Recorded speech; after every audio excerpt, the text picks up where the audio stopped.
Hi, welcome back to Community Hotline. My name is Monica Weitzel, and I am your host here at Metro East Community Media. And tonight I'm very happy to have with us catink.org. And from Catink is the founder, Paulette Rossi. You are the founder, am I right? Yes, I am. Yes, you are. Paulette, it's nice to have you here. Thank you. So catink.org has been around for how long? We have been doing volunteer events for 3 years. We were incorporated just as a community group. And then just in March, we became a 501c3 nonprofit. Just past March? Just past March. Oh, I didn't realize that. Okay, yeah, well, that's congratulations. Our kind of, yes, that's very big exciting. moment, yes. That is, that's a huge thing. So tell us a little bit about why you started this organization and what it is that you do. Okay, we started it because all of our volunteers, we have about 36 volunteers, we've all volunteered at other organizations. For example, we have a lot of people that have volunteered at the Feral Cat Coalition or the Cat Adoption Team. There are so many wonderful organizations. And every one of those organizations says we can't reach all of the cats that are being abandoned. And I thought, what about if we have a group that isn't a rescue group, but a group that tries to educate people so they don't abandon their cat, so that they spay and neuter so we don't have so many cats. Let's get ahead of the game because we're never going to be able to build enough shelters. We're never going to find enough people to go into the shelters to adopt. So let's get going and do some research and education and try to do it free, because people could get a subscription to Cat Fancy magazine, then they'd be up to speed on everything, but people don't have the money to do it, and they don't have the inclination to do it. But what we do is free. All of our educational materials are free. We have a blog. We post a new researched article up on that every single month. Okay. And we also do events. For example, we handed out in the past year, we handed out over 600 information sheets where people could get cat food for free. Oh, wonderful. Pet food banks. We translated it into Spanish as well. Good. And in the one of the reasons we did that project was we were coming up with people that were saying, we're going to have to get rid of our cat because we lost our job, we lost our home, we can't bring the cat into the apartment or whatever, so, and we also don't have food.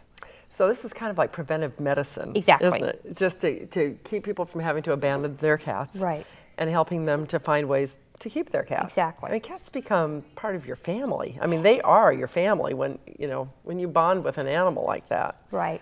And the founder of the Pongo group, which is one of the pet food banks, he started his pet food bank because he found that when children see the cat taken out of the family, because the family is just, okay, we're going to feed the kids before we feed the cat. The children, the small children, think they're going to be the next one. And so it's a whole disintegration of the family unit when the cat leaves, if the cat is really the family member. That's one of the things that we stress. We want the cat to be established as a family member, not as a pet, but it's the family group. Because, yeah, it is. And it's just like when you know that when a pet dies and somebody grieves for so long, you know that it's been a member of the family. And that's the way it is and the way it should be. So so you do research, or you present information that has been researched. You said you have events. We don't have events, we participate in community events. Okay. Like, for example, we just had the neighborhood association on. You could potentially participate in something like that. Exactly. Is that right? We have done the City of Gresham's Earth Day events. Oh, we good. table there. That was just last month. Exactly. Right. We table at all of the City of Portland Fix-It fairs. They're kind of like community events where everything that you need to bring your home up to speed, but there's information as well. We have done those, and that was one, and those are always targeted to low-income neighborhoods, and that was one of the reasons that we found that we needed to do the pet food banks. Okay. Because there was such a need. Yeah, well, and I don't think a lot of people know that that's an option available to them. So now how are you funded then? Donations. Donations. We do not have enough of a track record yet to go out for grants, because grants usually you'll need a 3 years to being a 501c3. So right now, donations. Cat lovers out there, or people that just understand the benefits of having an animal be part of your life, they can give a donation directly to. Right, and we have no paid staff, so every bit of the donation goes to support the organization and the outreach. And now that you're a 501c3, it is a tax write-off too, which is always a benefit. Good. Exactly. Now, you have information if people want to donate food to a bank, a food bank for animals. You could give that information on your website. Is that right? We have a blog. We have a blog instead of a website, so it's a little more interactive. Okay, that's good. Now, what other things are you needing funding for then? What we're really trying to get funding for is actually to have Metro East produce a video for us. Oh, I would do the research and I would do the writing, and I can find the cats to star in the video. But what we're trying to do is an education piece on the destruction of cats that are abandoned in green spaces, because people will abandon a cat in a green space because they think, oh, it's natural. Cat can hunt, it's got water, maybe there's a creek, something like that, and the cat will survive. Well, there's something else in the green areas, coyotes. And there are also urban coyotes as well. And we're trying to do a video to warn people about the coyotes, because I will go around talking about, oh, don't leave your cats out at night, because even in any neighborhood, there are coyotes now. There's just so many coyotes and they don't have enough habitat. They're going through the neighborhoods and people will say, I don't see any coyotes. Well, of course, you're sleeping. The coyote's out there. But a lot of people do let their cats out at night for two reasons. One, they think if the cat is out at night, it won't get hit by a car as much because there's not as much traffic. And also cats are nocturnal and they do like to play outside at night. Yes, of course. However, if it's a matter of their life. Right. You know. I was told by one of the emergency animal hospitals that they constantly have people coming in saying, we lost our cat. Do you have a place that we can, bulletin board, we can put up the picture of the cat, blah, blah, blah. And I was starting to think, the cat disappeared without a trace. Maybe coyotes got it. Yeah. I remember coming home. I lived in Vancouver for a couple of years. I remember coming home very late, like 2 in the morning from some event I'd been at, and there was a coyote in my front yard, and I was in a little suburban area, and it was, I thought, that's a funny looking dog. It was a coyote, and I found out that several of my neighbors had lost cats. Right. Yeah. So how do you feel about cats being kept indoors all the time? Do you encourage that, or do you have a feeling on that, or a stand on that? Now, there is some research that shows that cats that are kept indoors all the time, they do have some increased health issues from just the stress. I think that there's increased heart issues, there's an increased diabetes and thyroid problems. Interesting. But I have, and one of the entries we're going to do on our blog is that animals that are kept inside should be in a home that is using natural cleaners. Because, for example, cats are going to pick up respiratory problems. We get to go in and out of our home. We go to work, we go to different environments, but the cat is going to be in there all the time. And are they breathing one of these little devices you stick in the light plug, and it puts all this, I call it fumes, but it's supposed to be perfume, air freshener. Oh, yes. Very bad for the cat to be breathing that. I, in my life, have always done a kind of a compromise. I don't want my cats running around and it's both a coyote problem and getting hit by a car. And so what I have done is an area that they can go outside and they're totally enclosed in wire. They can't climb up over the top of the fence, that kind of thing. And I know that there are some vets that have little diagrams. The most beautiful one I saw was these people could open their kitchen window and it went out into an outdoor room that the cats could go back and forth. That's great. Yeah. So the cats had the best of both possible worlds. I like that. So. Okay, that sounds good.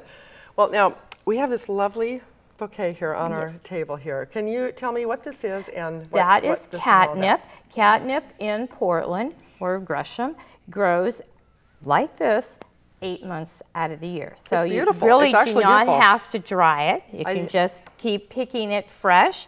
And the cats love it because when they brush against it, they break the oil glands that are inside the leaves, and it emits what we consider to be a mint or a lemon fragrance. They take that smell to be a pheromone.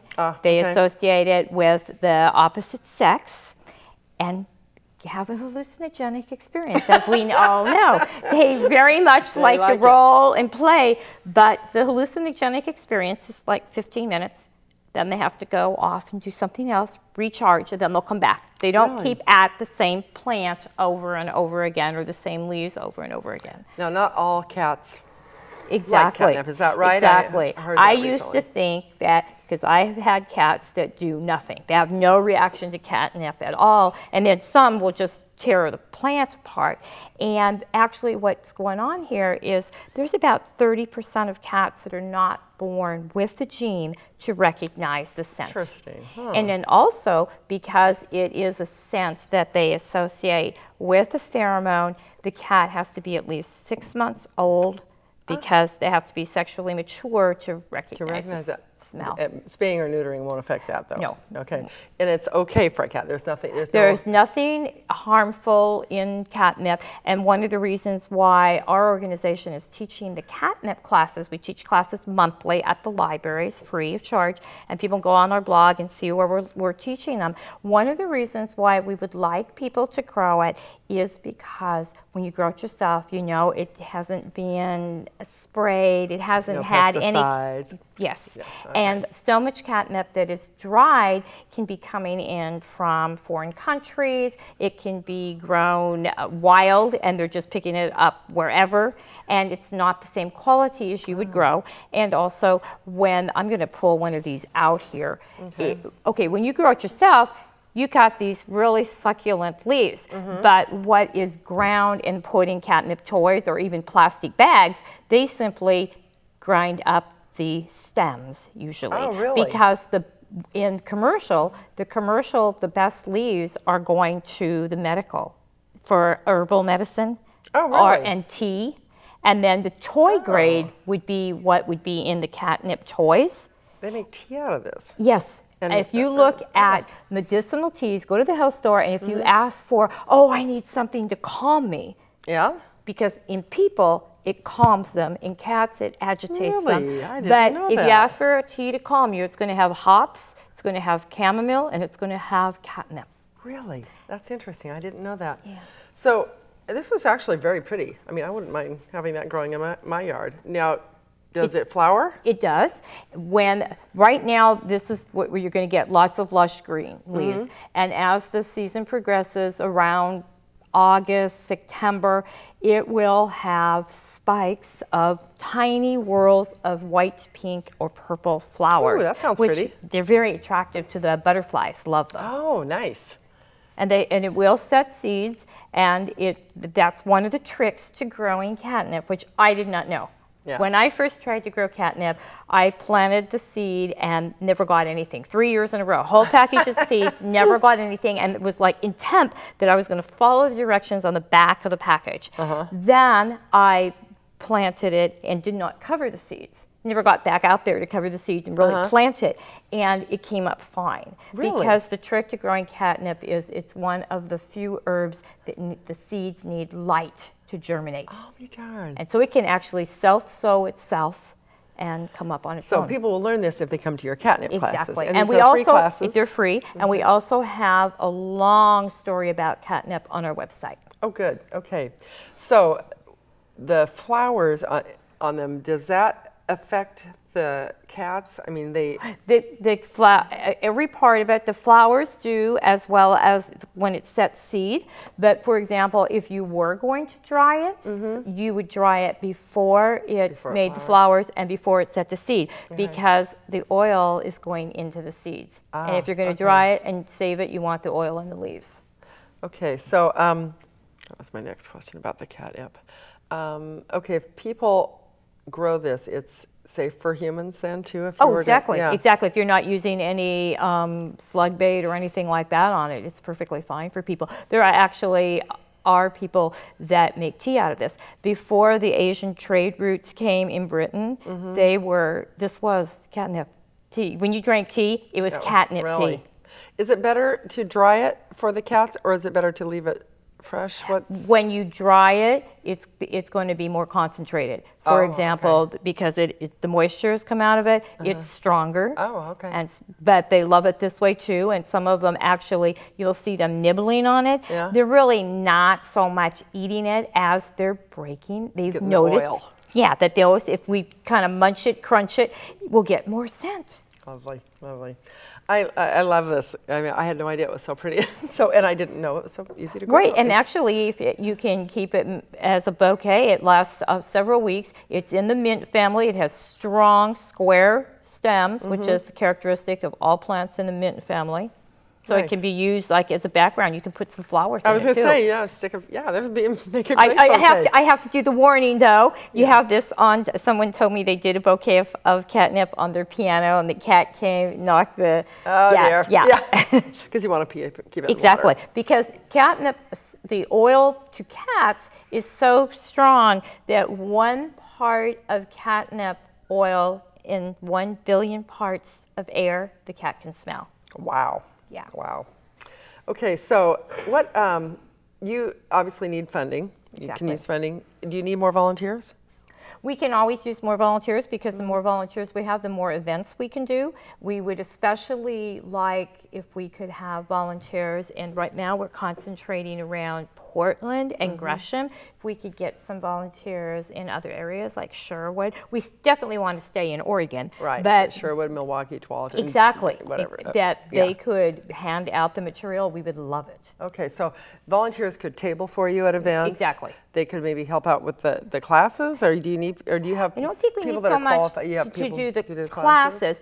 We do have, and I don't know if people want to put this much into it, but we do have what we call community readers, and the community readers are an advisory board. What they do is, when I'm primarily the writer, because I'm had the writing in my background. Yes. But when I write something, I think it's wonderful, and I think most of us are that way. And before I write it, I've done a tremendous amount of research, so I know that ABC follows perfectly, but somebody else can read it and like, what is she talking about? So what we have is community readers. They can be people with cats or without cats. We want them to read our piece before we put it up on the website so that we can tell that, oh yeah, it's understood by the general public. Because you know that you're going to understand it, but somebody else who maybe exactly, has and no that's the background whole point. Yeah, We're not an organization that is going to be a professional group. You're not going to come to us and say,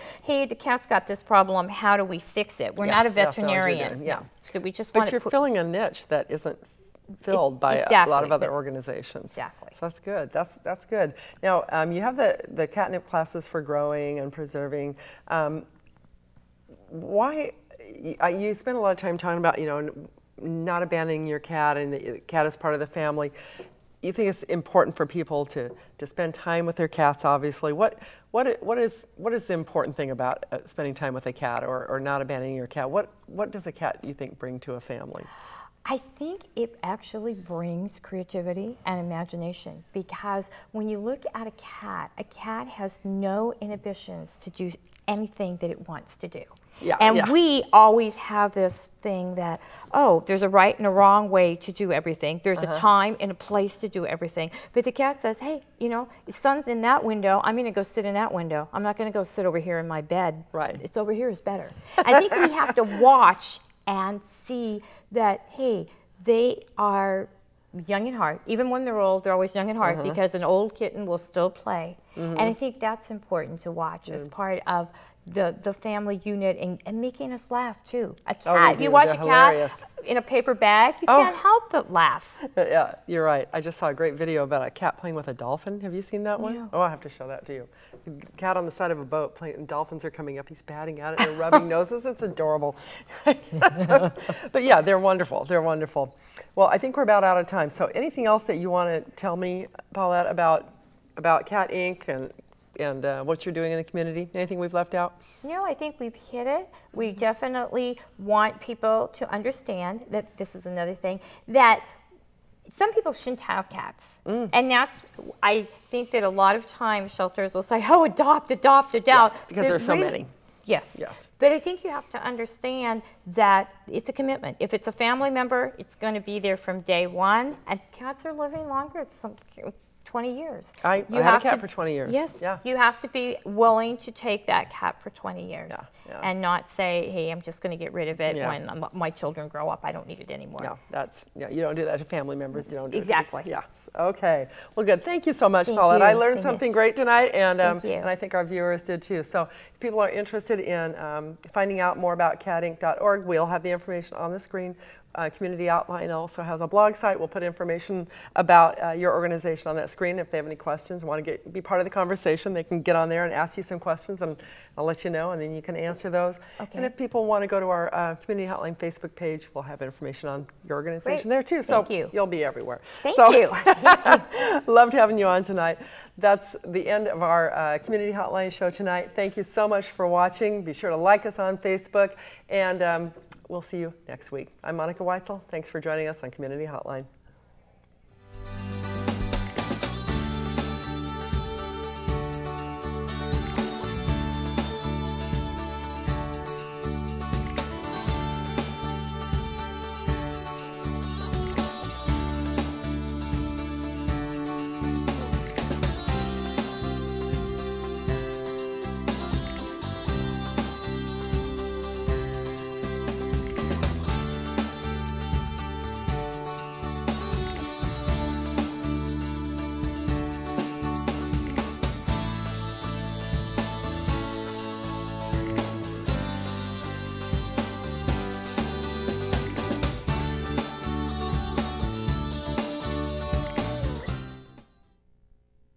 Remember, you can take part in the discussion online. Visit our blog and tell us about your experiences at communityhotline.wordpress.com.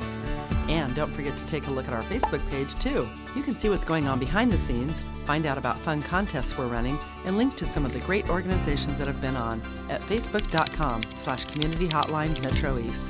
See you online.